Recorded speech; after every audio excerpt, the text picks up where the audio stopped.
welcome back to my channel. My name is Natalie and I'm the artist and designer behind NMC Design Studio, which is a small art business based out of Seattle, Washington. Happy holidays. I hope your holiday time is going really well. And I thought this would be a really good time to chat about kind of the last year and what it kind of looked like and what I'm proud of, what I think I could have done better, reviewing some of my goals that were for 2025 and how we did generally. So final count, I had 9 goals coming into this year, and I thought it would be fun to kind of set it up like a bingo board, so a 3x3 grid, and see if we could get bingo or maybe a blackout for this year. We got 5 out of the 9 goals done, and we did get bingo. Yay! But that still means that we didn't meet 4 of the goals, so I'm going to chat a little bit about that. But first, some of the goals that we did meet that I am particularly excited about include the newsletter subscribers. So far exceeded my expectations for newsletter subscribers. I actually didn't write it down in my notes of the number that I think it was 30. I wanted 30 email newsletter subscribers by the end of the year. And we reached that in like March this year. And so we ended with around 110, I think, newsletter subscribers, which is wild. It just keeps surprising me that like even y'all want to just hear me talk and ramble about things. I really appreciate the support. It's great. I feel very grateful that y'all are sticking around. The other one that is the first time we've reached it, which maybe is surprising, but I think I've talked about it before. Not via YouTube though. I don't know if you can hear that, but it is very windy outside. But we were profitable for the first time this year. Yay! Yeah, so previous years I have always been at a loss, which I think even last year in my wrap up post on Instagram was talking about it's generally fine because I have a full-time job and I'm not doing this art thing as a full-time gig. So my income and relative well-being financially is not dependent on me actually being profitable, but it is a general goal to be profitable at the end of the year because it just feels better. But this essentially is like a hobby that I have turned into making money, which is a really good idea. But I still enjoy it, so hopefully that stays the same. But yeah, this year we were profitable, which is great. We love to see it. I think it helps that I went to a lot of bigger events that were generally making more income this year versus previous years. We also had actually a couple, but our first over $1,000 profit in one single day. So not necessarily in one event, but one day we had over $1,000. That actually happened 3 times this year, and it hadn't happened before this year. So that was really exciting to see as well. And then talking about some of the goals that we didn't meet this year. So I had a goal of doing 5 wholesale orders this year. We ended up getting 4, and that's because I was working on it at the beginning of this year. Actually, backing up in the story, it was very funny that last year in my year in review Instagram social media posts, I was like, it's fine because I have a full-time job. I was then laid off in February and ended up doing the art gig more full-time for that time. I was still looking for a full-time job because as it currently stands, the art business cannot support me financially for my current needs, me and my partner's current needs. But I was doing more of it because I had the time and the ability and kind of needed some of the money as well. During that time, and it had been a goal, again, it was a goal for this year, so I was gonna find time for it at some point, hopefully.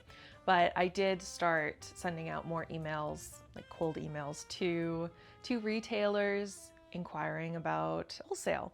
And at the beginning of the year, I was doing personalized emails, which took a lot of time and brain effort, and just effort in general. And I kind of stopped doing it because it was taking so much time. But I did end up getting one order from that.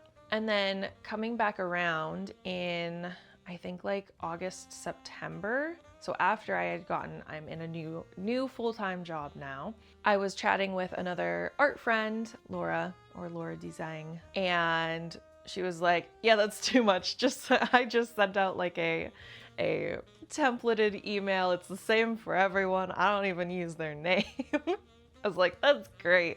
I should do that. And so I started sending out some more and got 3 more wholesale orders. But now at this point in the year, it's like way too late to really be getting any more bites. So I'm hoping for next year, just seeing the success from like just doing a lot more emails. Like I got three orders. So hopefully for this next year, I will be able to get even more and be more on top of actually participating in. So backing up again, goodness. I use the wholesale platform called Faire, F-A-I-R-E, and they do events 2 times a year where it's like it's a sale, and they encourage wholesalers to put their items on sale, and then they will cover like a 5% sale on everything. So if I say my items are 15% off, it's actually 20% off for whoever the purchaser is, because Faire is covering that extra 5%. And last year, I think I might have participated in the winter one and then didn't do it in the summer one because I didn't get like any sales from the winter one. But hopefully this year, I've already set it up, so I'm participating in the winter Faire sale thing, and hopefully I'll be on top of it enough to participate in the summer one as well. Also, get more on top of emailing folks again.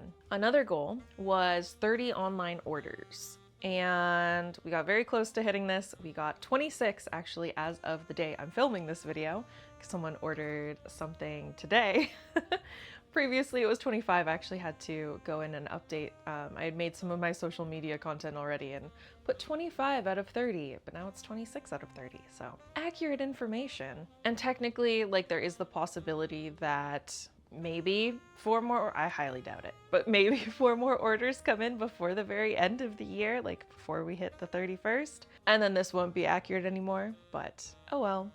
I definitely could do a better job of everything on my online store. I'm actually planning on, I think I've said this before also, I'm planning on updating my online store next year because my subscription to the platform I'm using right now is running out. So hoping to do like a whole big revamp and actually use like my degree UX design brain thought process in actually designing the website. Additionally, I've been slowly going through and updating previously, I have not been good at doing good like item names or item descriptions for like SEO or search engine optimization. Very fun. But basically putting a lot of like keywords and like things into your item name and item description so it shows up more on search engines. I haven't been good at that. I do like tiny little quippy descriptions because I just could not be bothered to. It is important and I do need to do it. So I started working on that more so for my wholesale to kind of better have my items pop up in Faire in their search. And then I've been bringing that over to my products on my website as well. But not everything is updated. You'll go from like one product and it's like, haha, funny, tiny little thing. And then the next product is like nicely formatted. This is the item, like vinyl sticker sheet with X number of stickers, great to put on journals and water bottles and whatever, your phone. And like, these are all the details. This is where it's manufactured, like all of the information versus haha, funny quip. So that's something I'm slowly working on and hopefully will also help website and online sales for next year. Additionally, I don't remember if I've talked about this at all actually. I am on a new platform called Marmalade. As of the end of this year, I think I got on in like October, and they're trying to be like an Etsy alternative that actually has handmade and like artist made or artist designed products. So it has a bunch of different products. It's called Marmalade Handmade. It's a very cool site and it links to my online shop, but is great for like shopping and things like that. It's very fun. So I would also recommend checking that out if you haven't, and also hopefully that will help my online sales for next year. Also, social media. So I had a goal, and it was a stretch goal, and I knew it going into this because I think I started this year with like around 500, maybe a little bit less than 500 Instagram followers. right? So the goal of getting 500 plus followers over the course of 1 year is kind of a large goal, right? We actually made a pretty big dent in that. I think as of today, we're sitting at 887, which means we got almost 400 followers over the course of a year, which is still like a little crazy to me. But it wasn't reaching the goal. Additionally, along with that goal, I started a Blue Sky account earlier this year and had the goal of getting 200 followers on Blue Sky. I think we're at around 150, maybe a little bit less than that. So not too shabby, pretty close. And I think that kind of tracks for, I don't think I do that engaging of content for Blue Sky. I don't really differentiate my content. Maybe I should do that more, but that also sounds like so much more work. But I don't really differentiate my content to make it more engaging for that platform specifically. And then the only goal that I really didn't make any progress on, and by didn't really make, I mean I didn't make any progress on, is I had a goal of getting 5 new Ko-fi subscribers. So I currently have 4 Ko-fi subscribers, and they're all people I know. So I feel like it's kind of cheating. So Ko-fi, if you don't know, is my like monthly subscriber thing where I post behind the scenes sketchbooks and desktop and mobile backgrounds that you can download and use on your devices, which I know coming from other artists, I like doing that, but I'm kind of wondering if I should change to have like a quarterly, maybe like mailing something or other, because yeah, I didn't get any new Ko-fi subscribers for this year, and I did start advertising it more as well. So I'm thinking something might need to change with the subscriber experience as a whole. So I'm kind of thinking, do I need to do like stickers or mailing something, maybe zines, something like that, you know, something where it feels like you're getting more of something for spending your money, even though I keep my subscriber stuff for just like digital only pretty low. It's $1 and $3 minimum. But yeah, I need to kind of noodle on that in my head a little bit more, because doing a physical mailing thing along with everything else I'm doing is just gonna be like another thing and just like so much more. So I think if I did it, I would do either like every other month, every 3 months, maybe every 4 months, so quarterly, just so I had some more buffer time in between. But then I don't know if it's valuable enough for people to actually be interested. We'll see. If you have any thoughts on that, or like something that you would want to see, maybe you're like, yes, do zines, mail them, I want that. Let me know, because I obviously don't really know at this point. But yeah, going a little bit more into money, finances. So expense-wise, I thought it was kind of interesting, the breakdown percentage-wise of the amount of expenses I had. So products, buying products. So like if I am going to my manufacturers and saying, here's my designs, make it for me, I need to pay them money.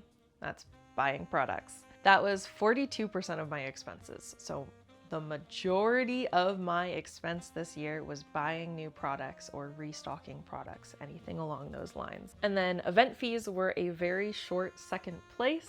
That was 31% of my expenses was doing events and buying my booth space and things like that. I think my other expenses, like travel or transportation costs, were very low because I'm not doing any out-of-state events this year. The biggest like transportation or travel cost that I had to do was like rent a car, and it's more expensive, but it's not that expensive. It's like maybe $100 to $200 depending on the day, how long, etc., etc. So it really just depends. And there were a bunch of other miscellaneous expenses, but those were the two biggest categories. I mean, that makes up 70% of my, almost 80% of my expenses for the year. So, and then income, again, a percentage breakdown. Online sales were about 6% of my income for the year, and the rest was markets. I will say for this breakdown, I think my graph and my calculations weren't taking into account wholesale, so just keep that in mind. So 6% is online. online, may or may not include wholesale, but it does include all of the online orders and my Ko-fi like recurring subscriber payments for my existing subscribers. And then everything else was markets, which is a lot. That's what, 94%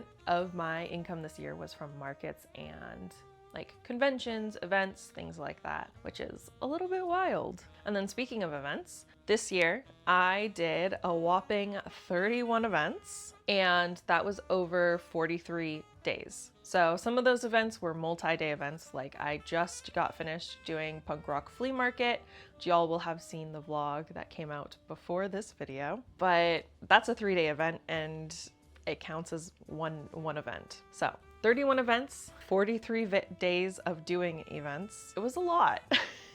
Like there are, what, 52 weeks in the year? So over half of the weeks in the year I was doing an event, which is crazy. In addition to that, I did 3 art shows this year. One of them was a solo show that was through Friday Afternoon Tea, and they're lovely. And the other 2 were group shows that actually, as I'm filming right now, are still going on. When this video releases, you'll still be able to find my art at the 7 Cafe in Ravenna in Seattle, but the other show, which is the Side Rail Collective in Georgetown, their big show of small works, will be closed at that point. But those were the three art shows that I did where I like hung art. And then I did 2 shows that I don't really know what to call them. I think I was saying that they were proxied events. Basically, I sent my things. Okay,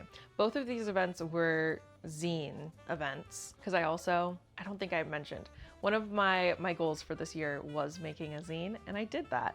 I participated in 2 collaborative zines, one of which I have like the rights to also sell myself, so you can find that on my website. But then I also made 4 zines this year that are like just my artwork and stuff, which is really fun. But these 2 zine events, I was not actually tabling there or anything like that. I provided my zines and then they sold them for me.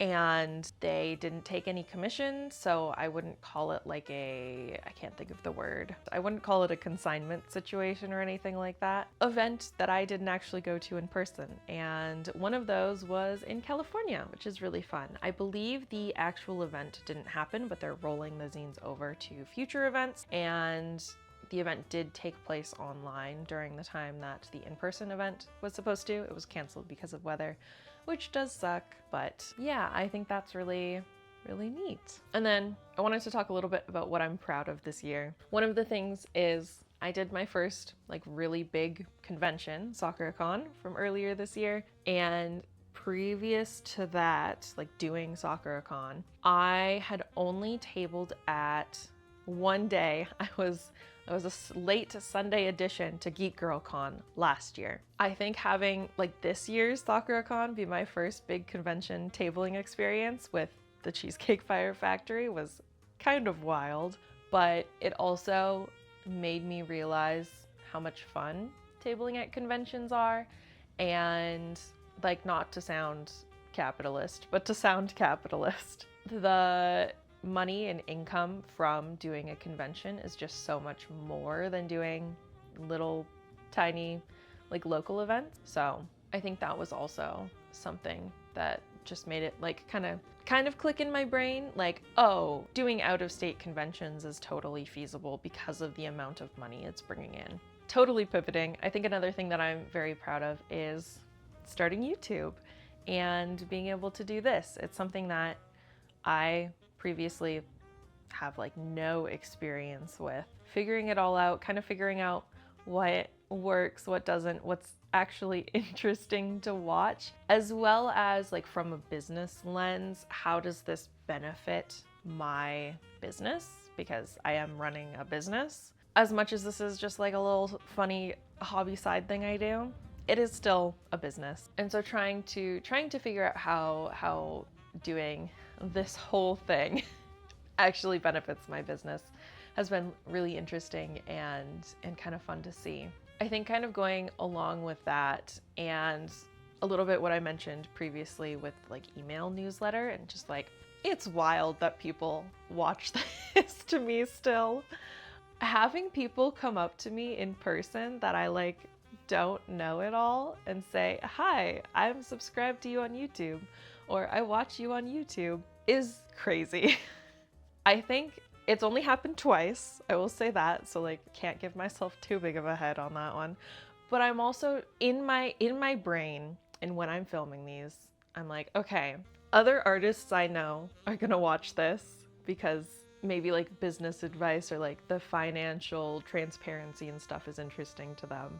And then people I know in real life, like my friends, my family, they're going to watch it because they support me and love me as a human being.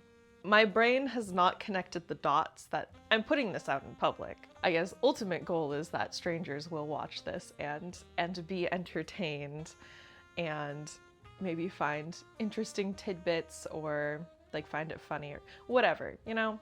But I think my brain still hasn't connected the dots because I don't have that many subscribers on YouTube. Although it is a pretty high number for having just started this year, at least in my brain. I don't know. And like someone who doesn't go viral on like anything.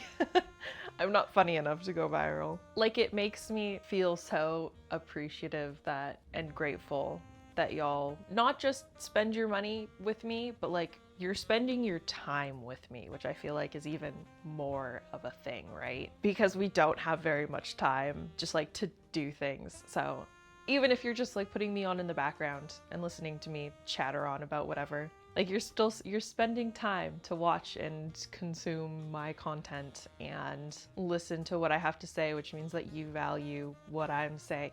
Anyways, thank you for watching me and supporting me and all of that jazz. It really means a lot. To go on even more of a ramble, but I was entering all of my numbers into my spreadsheet from Punk Rock Flea Market, and I have tips turned on in Square. So when you finish a Square transaction, I'm gonna turn around my iPad and say a couple questions for you, and you'll get the opportunity, or option, not opportunity, that's weird. You'll get the option to choose to tip me or not tip me. And I felt a little bit weird in turning this on at the beginning, just because I was like, I don't want people to feel pressured. I don't want you to feel like, oh, I'm gonna judge you if you don't tip me because that means you don't value my art or something. No, you're paying for my art already.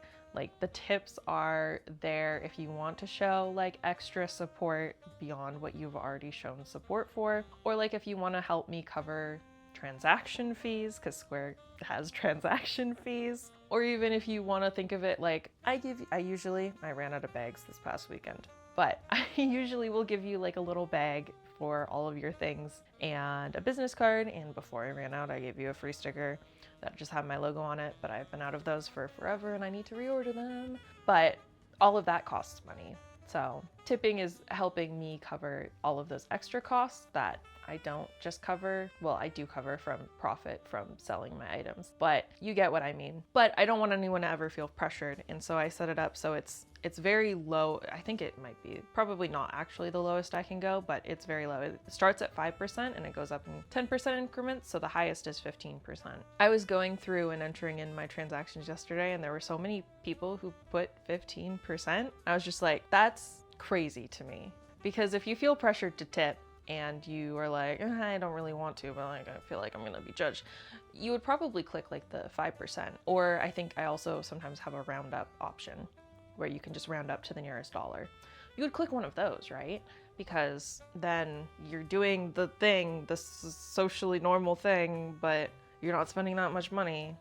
But no, people are like tipping 10%, 15%, and it's just, I felt emotional. And yeah, that's it. I'm very thankful and grateful and feel very imposter syndrome-y about it. Like I don't deserve this. But basically, thank you all. Thank you all so much for your support. And then the last thing that I am proud of, and going back to capitalism, we're profitable this year. And this is the first year that it's been. And I've been not seriously doing my art business for that long, but I've been doing my art business for the last 5 years. I started in 2020, right before the pandemic. So it's been 5 years of doing this, and this is the first year that I'm actually profitable.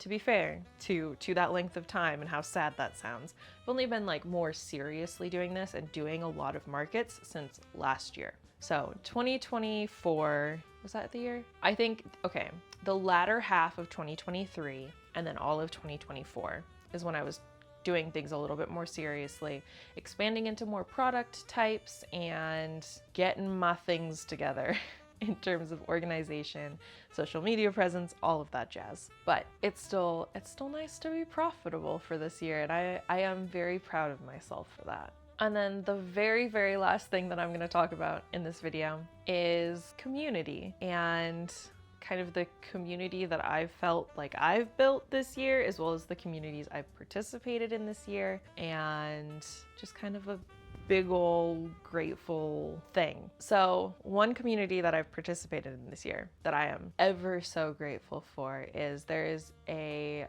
artist Discord that I love dearly. It's like very local to Washington State and has a bunch of artists in it. And everyone in there is just so open to like giving support, sharing resources. People will post when like new events pop up and for like applications for new events, willing to share like pricing resources. That community is one of the reasons that I felt more comfortable doing conventions this year, dipping my toe in local conventions, and also why I feel more comfortable and like I can do it of doing out-of-state conventions, which is going to be a next year thing. Honestly, also the reason that I started doing more diverse product range of stuff. Like, I don't think I ever would have started doing acrylic things if I wasn't a part of this group, this community, and was able to see other people do it. And then from that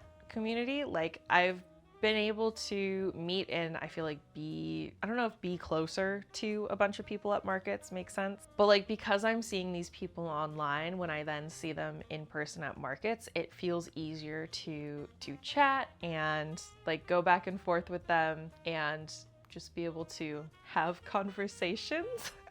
Because I don't know if I've ever said this, I'm an introvert. I'm like 100% an introvert. I do not do well with small talk. This is fine. I'm talking to a camera. Y'all aren't real. But having like pre-existing relationships via technology and then being able to go and see them in person and be like, oh, hi, like nice to actually meet you face to face. How about this thing? Or like, I've seen you do this, like you did this drawing and it looks so good, is really fun. And then taking it an even step further, like some of those people I have been able to like hang out with either group or like one-on-one, and it's just been nice getting to know other artists better this year. And then like I said before, email newsletter and YouTube and all of that jazz, like feeling more community-ish, like I'm growing my own little community. And it's one of the things I like about going to markets is actually being able to talk to people and see people's reactions to my art. And I was telling, I don't remember who, someone the other day that like me going to markets is definitely a little bit selfish because it helps alleviate my imposter syndrome of, oh, I'm making this art, but no one actually likes it. Like, it's not actually good. And my partner telling me that he thinks it's good, or my friends telling me that they think it's good, or buying my art, that if you're another artist, like, or maker or creator or anything like that, that doesn't mean that much in your brain when you have the dumb brain telling you that you're not good at things, because they have to love you and they have to support you because they love you. But a stranger coming up and spending so much money and then tipping and telling you that they love your art and that it's so good and it's so cute, or like they love that you're doing like this niche fandom or anything like that, that means so much and helps me feel like what I'm doing is actually good. And I'm an artist. Thank you so much for hanging out with me and listening to me be not visibly emotional, but vocally emotional about this past year and everything that we've accomplished together, because like it is just me, but also it wouldn't be any accomplishments if y'all didn't do anything. So thank you so much. And like I mentioned earlier, and I do this spiel at the end of every video, if you want to support me further on Ko-fi, you can subscribe for $1 or $3 every month. You'll get your name in this video, as well as a behind the scenes sketchbook every month and mobile and desktop backgrounds for you to download every month. Thank you again for watching, and I will see y'all in the next one and in the next year. Bye.